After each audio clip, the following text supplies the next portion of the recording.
Salam sejahtera, anda sedang menonton Agenda Awani Asia. Sudah tentu waktu ini kita memberi tumpuan kepada perkembangan semasa berkaitan dengan peringkat serantau di Asia, dan pada waktu ini saya terus ingin membawa kepada anda tumpuan berkaitan dengan realiti impak dan juga cabaran pandemik COVID-19, dan pada waktu ini kalau boleh saya kongsikan, kalau diikutkan data, kalau kita melihat kepada proses ataupun perkembangan semasa program imunisasi terbesar di dunia, program vaksin COVID-19, kita melihat kepada angka yang lebih besar. Kalau di peringkat global, lebih pada 3 bilion pemberian vaksin dos telah pun diberikan di peringkat global. Daripada angka 3 bilion itu, kita melihat di peringkat Asia saja hampir 2 bilion pendaftaran vaksin di peringkat Asia, dan kalau melihat kepada angka 2 bilion itu, hampir ataupun lebih daripada separuhnya adalah melihat kepada angka pemberian vaksin khususnya di negeri China. Dan pada waktu ini juga kita ingin melihat kepada ancaman dan juga apa yang disebut tentang varian baharu, kerana apa yang disebutkan oleh Pertubuhan Kesihatan Sedunia WHO yang mana mengesahkan varian COVID-19 Delta yang pertama kali dikesan di India merupakan varian yang paling mudah menular yang dikenal pasti setakat ini, dan difahamkan varian Delta kini merebak lebih kurang sekurang-kurangnya di 85 buah negara. Jadi untuk waktu ini, malam ini saya ingin menjemput dua tetamu. Sudah tentu rakan daripada Radio Antarabangsa China CRI, Shukri Azmi, dan seorang lagi pakar yang sentiasa setia bersama kami, Profesor Dato' Dr. Syed Al-Junaid, pakar kesihatan awam yang melihat kepada ekonomi, polisi dan juga perusahaan kesihatan. Prof, kalau boleh saya nak mulakan dahulu dengan Shukri. Shukri, kalau boleh pada waktu ini mungkin boleh dikongsikan, kerana baru-baru ini dilaporkan, khususnya saya nak bawakan laporan berita yang mana yang melaporkan seramai 91 pesakit yang dijangkiti COVID-19 di Guangzhou secara khususnya sudah sembuh dan dibenarkan keluar hospital selepas menerima rawatan rapi. Ini dipetik daripada laporan Suruhanjaya Kesihatan Kebangsaan NHC China, dan kalau diikutkan dalam tempoh sebulan lalu, Guangzhou merekodkan sebanyak 166 jangkitan COVID-19, antaranya yang didapati adalah apa yang kita sebut tentang varian baharu iaitu varian Delta, dan kalau diikutkan varian Delta mempunyai ciri-ciri seperti tempoh pengeraman pendek dan juga kadar berlakunya simptom teruk agak tinggi. Untuk waktu ini mungkin Shukri boleh kongsikan daripada perspektif dan juga usaha pencegahan penularan varian baharu khususnya Delta ini yang diambil oleh kerajaan China. Shukri. Okey, Fauzi. Kalau kita sebut mengenai usaha pencegahan di Provinsi Guangdong ini, kalau kita lihat di Guangzhou ini terletak di Provinsi Guangdong, yang mana kita ada dua lagi tempat selain daripada Guangzhou, iaitu di Shenzhen dan juga di Dongguan, yang mana ketiga-tiga tempat ini merupakan tercetusnya gelombang baharu akibat varian Delta dan Alpha ini. Jadi apa yang kita lakukan di sini dalam proses mencegah ataupun penularan wabak COVID-19 varian baru ini, antara usaha baru yang diperkenalkan adalah menggunakan kaedah hybrid tradisional dan juga moden untuk mencuba explore lagi yang baru, yang mana kalau kita lihat selain menggunakan ubatan-ubatan tradisional di dalam hospital, ini mereka juga menggunakan kaedah untuk kaedah rawatan moden termasuk respirator, ECMO dan juga pemantauan ECG bagi memantau keadaan-keadaan pesakit yang berada untuk gelombang baru ini. Tapi walaupun bukan terhadap kesemuanya, tapi ia telah pun nampaknya berkesan terhadap penyakit-penyakit pesakit yang dipantau melalui kedua-dua kaedah ini, ubatan tradisional dan juga hybrid dengan pemantauan moden. Dan kali ini kalau kita lihat di tempat Provinsi Guangdong ini, yang mana tempatnya bagi mereka transit sebelum masuk ke wilayah-wilayah lain. Contohnya jika anda ingin masuki ke Beijing, anda perlu menjalani transit ataupun kuarantin selama 21 hari minimum di Provinsi Guangdong seperti Guangzhou, tempat tercetusnya varian baru ini. Dan mereka akan kemudiannya dipantau sekiranya hari mereka didapati positif, dan mereka, tak silap saya, perlu menjalani tambahan 14 hari lagi. Jadi satu tempoh yang panjang, tapi selepas mereka selesai kuarantin di Guangzhou, mereka bebas untuk ke wilayah-wilayah lain di dalam China. Jadi kaedah lockdown di 3 tempat ini digunakan dan saya rasa mereka telah pun dibebas dari lockdown di ketiga-tiga tempat ini. Fauzi. Sebelum kita nak bercakap tentang varian baru Delta dan juga kita melihat kepada program imunisasi, mungkin sedikit pandangan Prof berkaitan dengan rawatan hybrid yang diaplikasi dalam melihat kepada COVID-19 ini, Prof. Ya, terima kasih saudara Fauzi ya. Mengenai penggunaan kaedah rawatan yang menggabungkan rawatan moden dan tradisional untuk COVID-19 ni, kita tahu negara China memang terkenal dengan perubatan tradisional dan komplementerinya. Tetapi di negara kita ini belum lagi dilakukan secara berleluasa dan pada masa yang sama juga maklumat untuk keberkesanan daripada rawatan tradisional komplementeri ini untuk merawat COVID-19 ni masih lagi belum ada yang jelas. Jadi kita mengharapkan kepada rawatan-rawatan konservatif, rawatan-rawatan konvensional yang kita lakukan menggunakan rawatan suportif selain daripada memberikan ubat-ubat antiviral dan sebagainya apabila diperlukan. Jadi saya rasa pada masa sekarang untuk diamalkan di Malaysia mungkin agak tidak begitu digalakkan dengan jelas kecuali kita mempunyai maklumat yang jelas dan juga eviden mengatakan ianya berkesan. Walau bagaimanapun ada potensi untuk dicoba kerana kita dapati kadar kematian dan juga bilangan pesakit yang meninggal disebabkan oleh COVID-19 juga dilaporkan meningkat dari masa ke semasa di negara kita. Jadi mungkin pada masa hadapan ini mungkin kita dapat kita cuba lakukan kajian-kajian yang lebih terperinci dan kalau memang ternyata berkesan, apa salahnya kalau kita menggunakan rawatan hybrid ini. Tetapi harus dibuktikan supaya ia berkesan kerana dan juga perlu ada kawalan yang khusus kerana kita tidak mahu ada pihak yang mengambil kesempatan untuk memasarkan produk-produk konvensional, produk perubatan tradisional dan sebagainya ini dan komplementari ini tanpa kawalan, dan ini boleh menyebabkan kawalan dan juga rawatan yang efektif yang kita sudah ada ini akan terganggu. Jadi kalau memang terbukti berkesan, maka mungkin boleh kita laksanakan, tetapi harus ada kawalan yang ketat.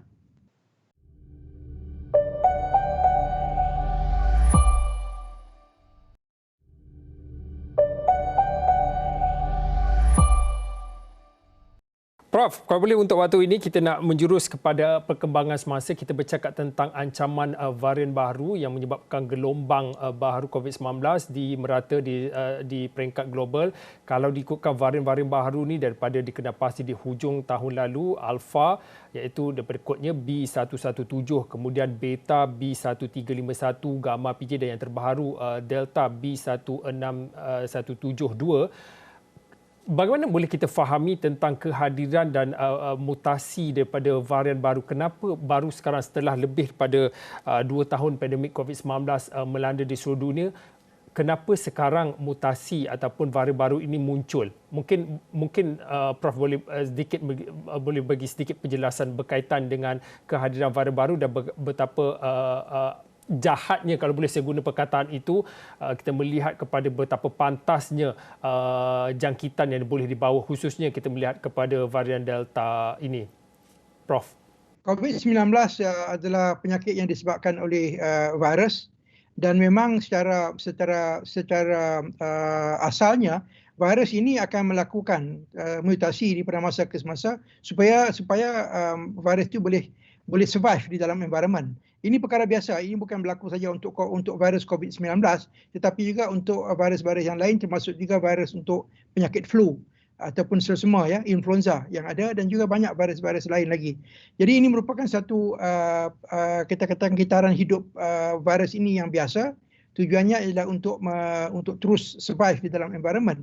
Tetapi yang kita agak khawatir ini adalah kerana dibandingkan dengan virus-virus yang lain, virus COVID-19 ini seperti mana yang katakan jahat tadi ya, begitu cepat sekali ianya merebak, dan juga mungkin mutasi ini sudah pun ada di peringkat awal tapi tidak sebanyak sekarang ini, dan pada masa yang sama juga ianya disebabkan oleh penyelidikan yang dilakukan untuk melakukan kajian molekular di peringkat untuk menganalisis dengan detail jenis-jenis virus tadi. Jadi apabila dilakukan genetic typing dan sebagainya, barulah kita dapat lihat ada varian-varian yang baru ini. Dan sudah pasti kita lihat di antara varian-varian baru yang paling yang paling cepat tersebar sekarang ini adalah varian Delta. Dan ini mempunyai kadar infektiviti yang cukup tinggi, dan Malaysia serta banyak negara-negara lain di dunia juga menghadapi keadaan yang sama, di mana apabila berlaku peningkatan dalam kes, kebanyakannya yang cepat merebak itu adalah varian Delta ini. Walau bagaimanapun sehingga hari ini kebanyakan daripada vaksin yang berada dalam pasaran yang kita gunakan masih lagi berupaya untuk mengekang dan juga melawan varian baru ini. Belum ada lagi laporan mengatakan bahawa varian ini resisten kepada ubat dan juga resisten kepada vaksin yang kita gunakan. Ini merupakan satu berita baik. Namun begitu, impaknya ke dalam sistem kesihatan adalah bilangan kes akan terus meningkat dan kadar infektivitinya jauh lebih tinggi. Ini bermakna load ataupun bilangan kes yang akan berlaku dalam masyarakat akan menjadi begitu tinggi, dan kalau kita tidak menjalankan SOP dan tidak melakukan deteksi lebih awal, tidak melakukan kuarantin dengan baik, ini akan menyebabkan sistem kesihatan kita akan menjadi begitu terbeban dengan keadaan ini. Pada masa yang sama, varian ini juga akan memberikan kesan yang besar dalam aspek ekonomi disebabkan oleh ada negara mula mengambil langkah untuk memanjangkan tempoh kuarantin. Seperti mana yang Saudara Syukri katakan tadi, ditambahkan sehingga 21 hari. Ini akan mengganggu proses dan juga perjalanan internasional di peringkat internasional, dan ini boleh mengganggu banyak industri, termasuk juga industri pelancongan yang kita harapkan akan dibuka dengan secepat mungkin apabila kadar peningkatan coverage vaksin ini meningkat. Tetapi dengan ada varian baru ini akan merupakan satu cabaran baru yang harus kita lihat dan kita cari kaedah penyelesaian dengan terbaik mungkin. Pada masa sekarang, pilihan kita yang ada adalah cuma memberikan vaksin dengan setinggi mungkin kadar liputannya supaya dapat mencegah daripada terus penyakit ini disebarkan, terutama sekali dengan dalam bentuk varian yang baru tadi. Prof, mungkin sebentar nanti mungkin saya ingin menyentuh dan juga bertanya kepada Prof berkaitan dengan perlukah suntikan ketiga bagi dos vaksin ataupun selalu disebut tentang booster vaksin ataupun vaksin penggalak ini. Tetapi untuk waktu ini mungkin Syukri boleh kongsikan khususnya berkaitan dengan program imunisasi COVID-19 di China. Angkanya kalau diikutkan, kalau ikut carta dan kedudukannya, China terus paling tinggi dalam rekod pemberian dos vaksin yang didaftarkan. Apa yang memungkinkan dan apa yang menggalakkan untuk China untuk terus mempercepatkan program dan juga proses imunisasi COVID-19 khususnya di China, Syukri?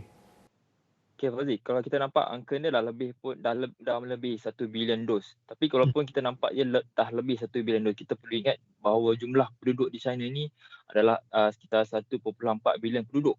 Jadi mungkin baru kita dapat cover separuh daripada angka penduduk di China itu sendiri. Dan kalau Fauzi tanya saya tadi, apakah yang membuatkan angka ini terus menaik dengan pantas, ialah satunya yang kita seperti tahu, China sendiri merupakan pengeluar vaksin. Jadi satu faktor pertama itu membolehkan ramai penduduk dan juga di China mendapat vaksin, termasuk walaupun saya bukan warga negara China, tapi mudah mendapatkan vaksin di China ini. Dan juga selain itu kita dapat lihat ada inisiatif yang bagi saya agak menarik, yang mana kalau kita lihat mereka memudahkan bagi contohnya golongan warga emas, OKU misalnya. Mereka tidak perlu datang jika tidak berkemampuan ke pusat vaksin. Sebaliknya, mereka akan dikunjungi oleh doktor-doktor ataupun nurse, jururawat ke rumah masing-masing ataupun di kediaman masing-masing untuk mendapatkan vaksin. Jadi itu saya kira telah banyak membantu bagi meringankan beban bagi mereka yang tidak dapat hadir ke pusat-pusat pemvaksinan misalnya. Dan saya rasa ini juga mungkin pada masa depan boleh diaplikasikan juga di Malaysia. Dan juga kalau kita lihat, mereka juga menitik beratkan tentang rakyat di luar negara yang mana melalui program Spring Sprout, rakyat Cina di luar negara turut menerima vaksin setakat yang ini sudah pun melebihi 1.7 warga Cina di luar negara telah pun mendapat vaksin. Jadi saya kira perkara-perkara ini menggalakkan lagi rakyat ataupun kerajaan mereka untuk terus mempercepatkan proses vaksinasi ini, inokulasi ini kepada rakyat mereka, tak kira di mana jua. Prof, okey. Prof, bila mana kita bercakap tentang program vaksin dan juga program imunisasi ini, sudah tentu bagi mereka yang sudah pun divaksin ada persoalan yang mereka selalu tanya, saya dah vaksin, adakah ada satu keperluan untuk saya meneruskan SOP-SOP yang saya telah lalui sebelum saya divaksin? Kita melihat kepada perkembangan baru dan juga ancaman varian baru seperti Delta ini, dan juga seperti di awal tadi kita bercakap tentang kepentingan dan juga keperluan untuk memberikan dos ketiga vaksin ataupun vaksin booster ini. Dan juga mungkin sedikit daripada pandangan Prof, kalau di Singapura mereka sudah ada satu pelan untuk melihat kepada kehidupan rakyatnya nanti akan menjadi normal dengan virus COVID-19 ini. Kita boleh bercakap tentang daripada pandemik, mereka sudah ada satu plan untuk COVID-19 ini dikategorikan sebagai endemik. Malaysia bagaimana, Prof? Ya. Di bahagian peringkat awal pertanyaan daripada saudara Fauzi tadi mengenai apakah kita perlu memakai pelitup muka, mask dan sebagainya apabila kita sudah mendapatkan vaksin. Dan kita lihat ada negara yang sudah pun mengatakan bahawa mereka tidak perlu lagi memakai mask ini, seperti negeri seperti Itali dan sebagainya yang telah mengumumkan. Jadi sebenarnya kita tahu seperti mana yang kita sudah bincangkan sebelum ini, bahawa walaupun kita sudah pun mendapat vaksin, tidak semestinya kita terlindung daripada mendapatkan penyakit. Tetapi kalau kita mendapatkan penyakit COVID-19 juga, tetapi tahap keparahannya itu jauh lebih rendah dan tubuh kita boleh mengawal dan juga melawan virus ini dengan lebih mudah dan mengurangkan kadar ataupun berlakunya komplikasi. Jadi selagi kita mempunyai tahap imunisasi yang agak rendah coveragenya, adalah lebih elok daripada kita untuk kita meneruskan memakai mask dan juga melakukan SOP seperti biasa. Apabila kita mencapai mungkin tahap coverage vaksin yang melebihi mungkin 50%, barulah kita boleh mengamalkan perkara seperti biasa, seperti tidak memakai mask dan sebagainya. Sehingga kita mencapai tahap itu dari segi coverage, saya rasa harus kita teruskan. Kemudian beralih kepada keadaan di mana apabila COVID-19 ini akan menjadi suatu keadaan endemik. Kita belum lagi mencapai tahap itu kerana kes kita masih lagi memuncak sekarang ini. Pada satu hari nanti mungkin kita tidak kita dapat pastikan sama ada setahun atau 2 tahun daripada sekarang, bilangan kes akan menurun dan negara yang telah pun mendapatkan atau menampak trend tersebut telah mula merancang untuk melakukan perkara-perkara supaya melakukan normalisasi. Apakah Malaysia harus melakukan perkara itu? Sudah pasti satu hari nanti penyakit ini akan menjadi endemik. Ini seperti mana dalam pandemik yang lain yang pernah kita hadapi dalam berdekad-dekad yang lepas. Jadi akan berlaku keadaan tersebut, tetapi bagaimanapun harus kaedah untuk mencegah menggunakan imunisasi yang terbaik adalah merupakan kaedah yang utama sekali dalam melakukan pencegahan untuk secara berleluasa. Walau bagaimanapun pertanyaannya, perlukah kita mengambil vaksin yang ketiga ataupun booster dose pada masa sekarang? Maklumat yang kita ada sekarang mengatakan bahawa vaksin yang ada yang kita gunakan sekarang dengan 2 dos itu boleh memberi perlindungan sekurang-kurangnya 6 bulan. Jadi perlukah kita mengambil booster pada masa hadapan? Kemungkinan besar memang kita perlu mengambil booster, tapi pada masanya sekarang dari segi kebijakan atau polisi, apakah ini boleh dilakukan? Masalahnya sekarang adalah dos yang pertama pun kita belum lagi mendapat coverage yang tinggi disebabkan oleh bekalan vaksin yang tidak mencukupi. Yang kedua disebabkan oleh masalah daripada sistem kesihatan kita untuk memberikan vaksin akses kepada penduduk. Yang ketiga adalah penduduk ada juga yang masih lagi menolak vaksin tersebut disebabkan oleh kempen-kempen yang dilakukan oleh kumpulan-kumpulan anti-vax dan sebagainya.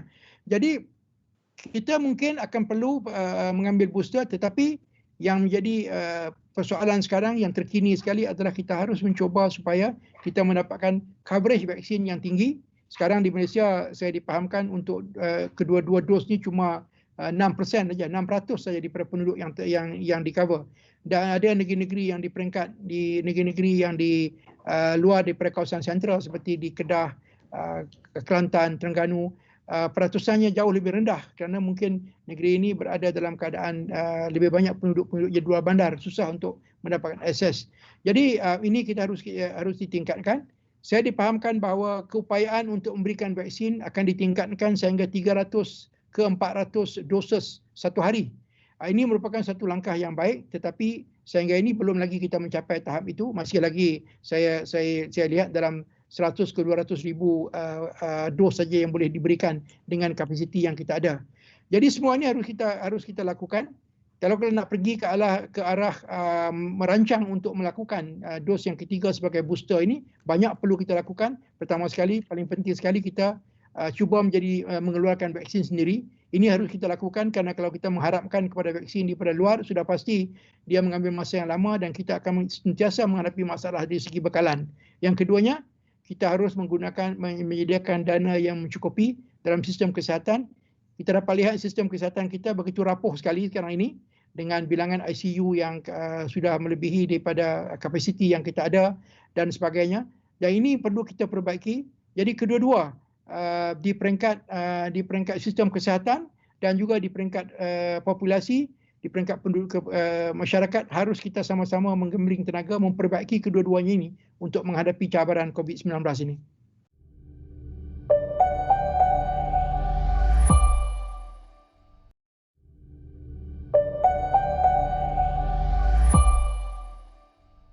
Syukri, kita tidak banyak masa pada waktu ini. Di China secara khususnya, apa inisiatif bagi menjamin bekalan kehidupan rakyat dalam tempoh yang begitu mencabar ini, Syukri?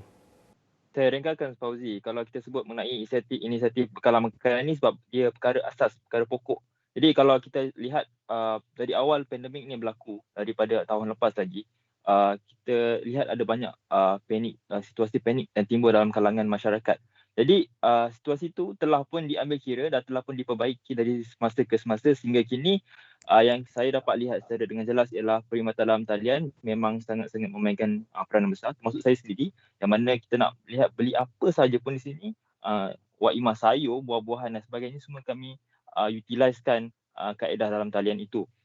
Jadi perkhidmatan dalam talian ini bukan sahaja digalakkan, malah pihak kerajaan pun memberikan banyak sangat insentif kepada pengguna pelbagai-bagai misalnya bonus dalam itu, bonus dalam ini untuk bagi memastikan rakyat tu tak keluar rumah dan boleh mendapatkan servis perkhidmatan yang mereka mahukan dari pintu ke pintu tanpa perlu keluar ke rumah dan secara berperingkat mereka juga mengadakan peti-peti yang saya lihat Pos Malaysia pun sudah mengadakan peti. Kita panggil, saya tak pasti dia panggil apa di Malaysia, tapi memudahkan letak saja dalam box itu dan menggunakan kod tertentu tanpa kontak. Jadi saya rasa itu membolehkan kita tak terjangkit dengan virus tersebut dan juga perwujudan laluan hijau. Jadi kita tahu macam contohnya di Beijing, di bandar-bandar Beijing, Shenzhen misalnya, di satu bandar yang penuh dengan penduduk. Jadi untuk mendapatkan bahan makanan misalnya perlu dari kawasan luar bandar. Jadi mereka wujudkan satu laluan hijau yang mana boleh dilalui oleh lori dan sebagainya. Laluan ini tidak perlu lagi ada lockdown, bisa pun ada lockdown, tapi yang boleh dilalui oleh seperti bas, lori dan sebagainya untuk mengangkut bahan-bahan ini dari luar bandar ke bahagian bandar tanpa ada sebarang sekatan ataupun kerumitan. Fauzi. Prof, kisah lockdown ataupun sekatan pergerakan di China cukup berbeza dengan pengalaman yang kita masih lalui pada waktu ini, tetapi sudah tentu di Malaysia kita melihat kepada pelan pemulihan negara yang maknanya kunci kepada ataupun pintu keluar daripada segala kerumitan pada waktu ini adalah kita melihat kepada vaksin sudah tentunya. Mungkin pada waktu ini melihat kepada Prof ada katakan tadi, kalau ikut angkanya hanya 6% sahaja rakyat Malaysia pada waktu ini lengkap 2 dos untuk menerima suntikan. Melihat kepada kehadapan, apa lagi yang boleh kita tingkatkan khususnya berkaitan dengan bekalan, kerana baru-baru ini Malaysia menerima 2 juta dos vaksin khususnya daripada Jepun dan juga Amerika Syarikat. Tetapi untuk lebih kurang dalam 2 minit yang akhir ini, mungkin Prof boleh ringkaskan berkaitan dengan kita melihat kerangka yang lebih besar iaitu kerjasama global dalam mana menghadapi COVID-19 apabila lebih banyak negara-negara yang kaya, yang berpendapatan tinggi, yang sudah pun secara puratanya telah pun memvaksin rakyat mereka lebih daripada 50%, tetapi ada negara-negara khususnya di negara Asia yang ketinggalan ataupun peratusan penduduknya divaksin adalah masih lagi kecil, Prof. Ya, kalau kita mengharapkan cuma kepada vaksin saja, maka mungkin kita memerlukan masa yang panjang untuk menyelesaikan masalah ini dengan cuma 6% pada masa sekarang. Kalau saya diberikan peluang untuk mencadangkan kepada kerajaan Malaysia, apa yang harus kita lakukan sekarang adalah memperbaiki sistem kesihatan kita yang nampak begitu rapuh sekali. Jadi pada masa inilah harus kita lakukan apa yang kita sebut sebagai desentralisasi. Ini amat penting sekali supaya usaha untuk menangani COVID-19 pandemik ini tidak tertumpu kepada Kementerian Kesihatan saja di peringkat sentral, tetapi tenaga dan usaha itu diberikan tugas juga kepada negeri-negeri yang mempunyai kapasiti untuk melakukan tindakan di peringkat lokal. Jadi desentralisasi dari segi melaksanakan aktiviti bersama-sama dengan desentralisasi di sistem kesihatan perlu kita laksanakan supaya perkhidmatan yang kita berikan untuk mengawal COVID-19 ini dapat dijalankan dengan efisien dan juga dengan efektif. Ini merupakan satu solusi yang harus kita fikirkan pada masa sekarang. Kalau kita tumpukan kepada sentral saja, ini akan menyebabkan lebih lama lagi kita akan bergelut dengan masalah ini. Jadi harus kita lakukan satu reformasi dalam sistem kesihatan yang besar, terutama sekali dari segi perkhidmatan dan juga dari segi sistem pembiayaan. Baik, terima kasih kepada Profesor Dato' Dr. Syed Al-Junaid. Prof adalah pakar kesihatan awam yang melihat kepada ekonomi, polisi dan juga pengurusan kesihatan. Dan sebentar tadi kita bersama dengan Syukri Azmi. Syukri Azmi adalah wartawan Radio Antarabangsa China CRI, yang mana kedua-dua tetamu pada malam ini kita memberi tempuan kepada perkembangan semasa program imunisasi COVID-19 secara besar-besaran yang dilaksanakan di seluruh dunia, dan juga kita melihat kepada bagaimana ancaman baharu, varian baru COVID-19 seperti Delta. Saya kira itu saja untuk waktu ini agenda Awani Asia. Saya Fauzin, kita jumpa lagi.